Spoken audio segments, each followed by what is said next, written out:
My topic is on challenges and successes in implementing rapid infant HIV diagnostic testing. You know that HIV early infant diagnosis is part of global guidances for contributing to achieve HIV elimination by 2030, but also ensure access to ERT for all people in need. Just in terms of reminding what are the WHO recommendations related to EID, all HIV-exposed infants should have a virological test at 4 or 6 weeks of age, but in specific situations, birth testing can be delivered, but also the test performed, the result need to rapidly return to caregiver to enable a prompt initiation of ERT. Therefore, point of care can be used to improve HIV testing for infants. A tremendous progress has been made in terms of accesses to ERV for pregnant women. By the end of 2016, we still have 25% of women who still not have access to ERV for PMTCT services. We have a significant scale-up in terms of EID activities. We moved from 260,000 sample collected to 1.2 million by the end of 2016, but we still not have routinely reported the number of infants who receive PMTCT prophylaxis. Despite the progress made in terms of PMTCT activities, the pediatric epidemic still continuing. We have in 2016, 160,000 new infections on infants. This moved to 180 by the end of 2017. Therefore, to eliminate pediatric AIDS infection, we need to intensify action toward mother-baby pair by accelerating HIV identification, but also initiation on ERT and retention into care. What are the current challenges we are facing about EID? In most of the country currently, tests are performed within conventional virologic laboratories, and we know that those installations are costly in terms of infrastructure, but also equipment and human resources. But those installations also not fit for time-sensitive diagnosis because of the long turnaround time between sample collection to result to caregiver for various reasons. But we have for PMTCT and especially EID services uptake, we still have a lot of missed opportunities. Those missed opportunities are linked to the low number of laboratories who can perform EID tests, but also the number of facilities who can collect samples for tests. And furthermore, within a facility, most of the time we have only one point or one corner where the sample can be collected, but we know that the infant within the facility have access to care at various entry points. The beneficiaries themselves came late to perform the first PCR test for several reasons. For example, some reasons are cultural. We know that in Africa, when a woman recently gives birth, she's not allowed to go outside the house for specific acts, only for specific activities. But also the barrier can be financial in terms of have enough funds to went to the facilities, or sometimes the woman don't want to know the status of the infant. The beneficiaries also came late after to have the result get back to at the facilities. We know since some years that the early identification of positive is critical to have access to ERT for saving life. On this graph, I would like to share with you the turnaround time between sample collection and result to caregiver in a centralized conventional laboratories in 8 countries supported by ECPAF in Africa. On the right side, we have a lot of results not communicated to caregiver, and when those results are communicated to caregiver, this occurs after 1 month. So not aligned with WHO recommendation, who suggest that the test result need to get back to caregiver within 30 days. It's only 2 facilities out of the 97 analyzed who achieve a result return within 30 days. When the results are not received by caregiver, this generates an additional cost and also delay a specific intervention for beneficiaries. How can we improve EID activities?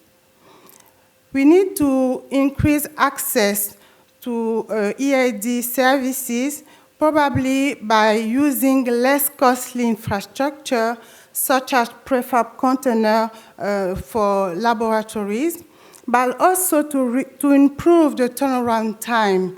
We need to maximize optimal utilization of new technologies, such as point of care, but also informatic, internet, and mobile connectivities. Point of care have the flexibility in terms of placement of devices, and this increase access to services, but also optimize utilization of devices. The point of care can improve also the lab network within the national system. But how to introduce point of care within laboratory network? A document was developed by several organizations led by UNICEF, and this tool describes the key elements we need to take into account and guide discussion at country level in terms of introducing HIV POC within the national lab network. First of all, we need to do situational analysis to highlight strengths and identify gaps, but also define the structure of the laboratory network we want to set up. This need to be tailored. We need to tailor also policies, guidelines, and programmatic tools for the product we want to be used. A strong procurement and logistics system need to be implemented and continuously assessed to ensure the availability of commodities, taking into account also post-market surveillance activities.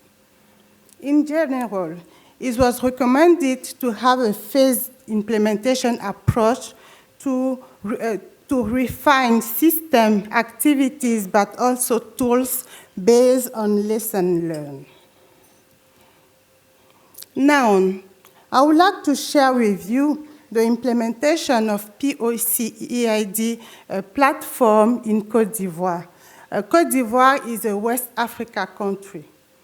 This project was funded by UNITAID and rolled out by ECPAF, and in collaboration with the Ministry of Health, we identified 5 key steps to roll out POC EID, to roll out EID services via POC.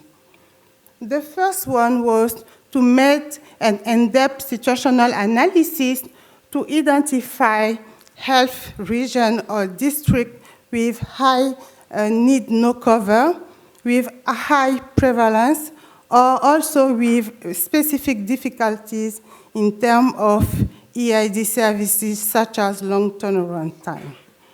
After that, we need to identify the point of care EID we can use at country level, because in Côte d'Ivoire, we have the HIV-1 and the HIV-2. After the product selected, we order the consumable and the commodities, and we refine tools, guidelines in link to these activities. When we achieve this necessary condition to enable activities initiation at facilities level, we start rolling out activities first quarter of 2017.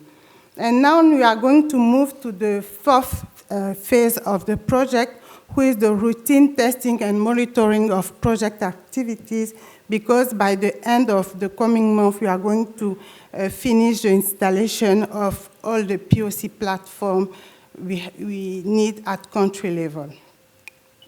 In terms of transition phase, all the activities we want to hand over to Ministry of Health by the end of the project was included within a plan, and some of them are already implementing during the project life to ensure their sustainability. In Côte d'Ivoire, for EID services, we triple the capacity in terms of equipment, moving from 8 conventional equipment to 36 equipment by adding 18 point of care EID platform. And at the beginning of the project, we received a special approval coming from the National Health Authority for importation of point-of-care EID platform, but also routinely use of those devices. And we obtained from the National Ethics Committee the approval to share the data we are going to have through the project implementation at different conference or workshop like this one. We adapt the EID testing algorithm, and also we develop specific programmatic tool, especially a new EID form, including all the information related to PMTCT, starting at the drug the mom received, the EID result, and the initiation into care for the infant. The POC EID commodity was integrated within the national supply chain system from the storage at the National Health Warehouse to delivery to each facilities. This is to avoid vertical activities in terms of POC EID services. In terms of POC placement model, we opt for various scenarios. We have standalone sites who are receiving a sample coming from different units or ward of the facility, but it's mostly the hub and spoke model who is implemented, because the hub and spoke model optimizes access to EID and also the utilization of the platform. So the hub site provides testing for her own client, but also to nearby facility who send sample to the hub site for testing. Since the beginning of the project, we received the endorsement of activities by the Ministry of Health, but also for high authorities, such as the First Lady of Côte d'Ivoire. And by the end of June 2018, 16 platform was already deployed, providing EID services to 95 health facilities. 63% of those platforms was placed within consultation room to bring the offer closer to the point of delivery of services for infants. And to ensure a timely result back to to requesting facilities, in each spoke site was installed SMS printer to deliver the result as soon as the test is performed at the hub site. In terms of training, it is a very short course training, 3-day training, and one is dedicated only to point-of-care hand users, And in terms of end users trained, 66% was non-lab technician. This was possible because of the automated technology of the point of care combined with the strong internal quality control program. As of today, all point of care EID platform installed are still fully functional, and each of them are performing an average of 20 tests per week. To maintain a high level of quality of services related to EID, we are continuously assessing the internal quality control failures and provide corrective action. But also, we set up a regular site monitoring visit to ensure availability of commodities at facilities level, HR competency, and also mentorship of health providers. But for tests performed with the point of care, we have a centralized retesting using conventional method for all positive tests and 50% of all the negative tests. On this table, I would like to share with you the data related to pre-intervention activities with conventional method compared to results we was able to achieve with the point of care. In terms of 99% of test results return to caregiver when we are using the point of care compared to 71% with conventional method. And the turnaround time from blood sample collection to result to caregiver, we move from 89 days to 0 days. And when the result is received by the caregiver and it is positive, the same day the infant is initiated on ERT. So we move from 61 days from sample collection to ERT initiation with conventional central lab-based testing to 1 day with the POC EID. Because we was able to bring the services at various entry points, we was able to identify entry points with high HIV positivity rate. In our project, the inpatient pediatric ward, the positivity rate was 35%, at the OPD 12%, and at the other entry points such as VCT, TB corner, or nutrition services is 11%. Based on those progress made in terms of PMTCT and also the point of care technology characteristic, we think that we can move now for HIV birth testing for infants at higher risk of perinatal HIV transmission. But also, we need to put a special emphasis on an optimal use of multi-testing POC devices because we think that these are going to improve lab network, but also reducing cost per test result, the turnaround time, and the human resources needs. Such as for all new technology, post-market surveillance activities need to be implemented, and we need also a clear guideline related to external quality assessment.